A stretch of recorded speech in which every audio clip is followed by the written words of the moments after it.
माननीय सदस्य सुश्री इकरा चौधरी जी। धन्यवाद सभापति जी।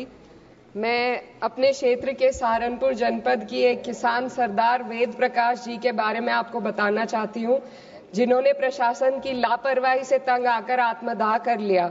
उनकी जमीन का विवाद 1 दशक से लटका था। जब उस किसान की कहीं सुनवाई नहीं हुई और प्रशासन उनकी जमीन कुर्क करने पहुंचा तो उन्होंने अपना जीवन ही समाप्त कर लिया। इसी तरीके से कई जगह पर ग्राम कलसी में किसान धरने पर हैं। वहां सरकार ने उनकी जमीन तो हाईवे के निर्माण के लिए ले ली, लेकिन उन्हें श्रेणी के जाल में उलझाकर मुआवजे से वंचित कर दिया। शामली में NHI ने किसानों की जमीन ले ली, मगर मुआवजा देने में सरकार ने इतने पेच लगा दिए कि आज उन्हें बाजार की दर से भी कम मुआवजा मिल रहा है।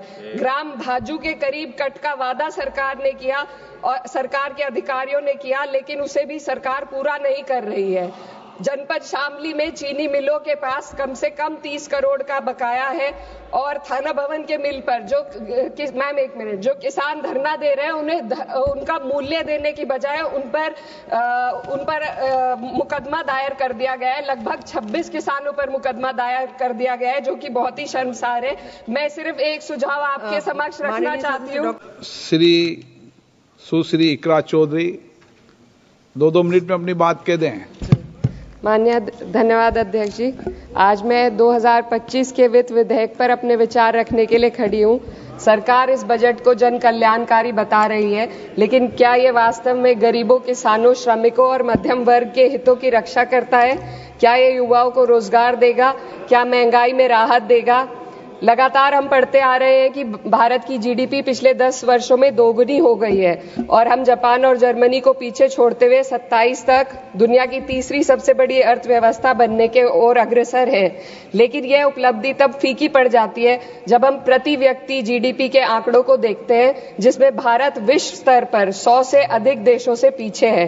23-24 के लिए स्थिर कीमतों पर प्रति व्यक्ति GDP केवल 1,24,600 रुपए है। ये कोई आश्चर्य की बात नहीं कि सरकार इस डेटा पर बात करने से बचती है, क्योंकि वे ये नहीं समझा सकते कि पूरे देश की जीवन स्तर में वृद्धि क्यों नहीं हो रही। वे ये नहीं बता सकते कि देश में इतनी गहरी आय असमानता क्यों बनी हुई है और आम नागरिकों को आवश्यक सेवाओं तक पहुंचने में इतनी कठिनाइयां क्यों होती हैं।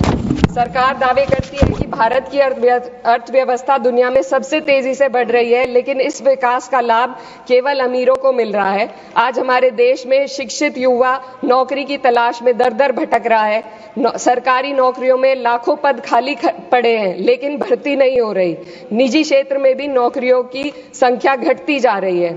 उधर देश की शीर्ष 1% अमीरों के पास 40% से अधिक संपत्ति है, जबकि करोड़ों लोग 2 वक्त की रोटी के लिए संघर्ष कर रहे हैं। यह आर्थिक असमानता लगातार बढ़ रही है क्योंकि सरकार की नीतियां बड़े उद्योगपतियों को फायदा पहुंचाने के लिए बनाई जा रही है, जबकि गरीबों और मध्यम वर्ग को महंगाई और टैक्स के बोझ तले दाबा जा रहा है। जब यह सरकार सत्ता में आई थी तब $1 लगभग 60 रुपए के बराबर था और आज 83 तक पहुंच गया है। Sir 2 minute.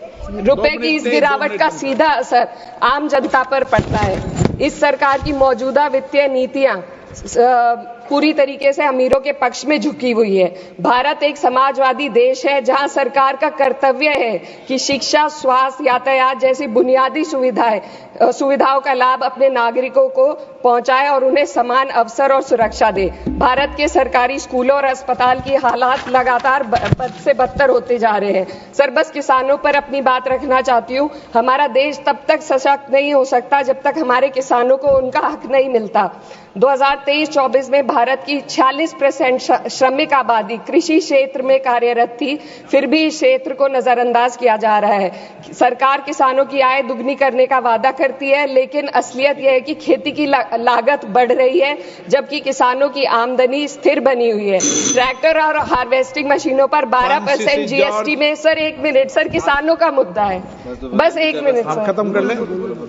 हार्वेस्टिंग मशीनों पर 12% GST से किसानों को परेशानी और बढ़ रही है। यदि सरकार इस बोझ को कम कर दे तो खेती में फायदा होगा। साथ ही साथ प्रधानमंत्री किसान सम्मान निधि के तहत जो मिलने वाली राशि है उसको बढ़ाकर 6,000 से 12,000 कर दे तो किसानों की आय में फायदा होगा।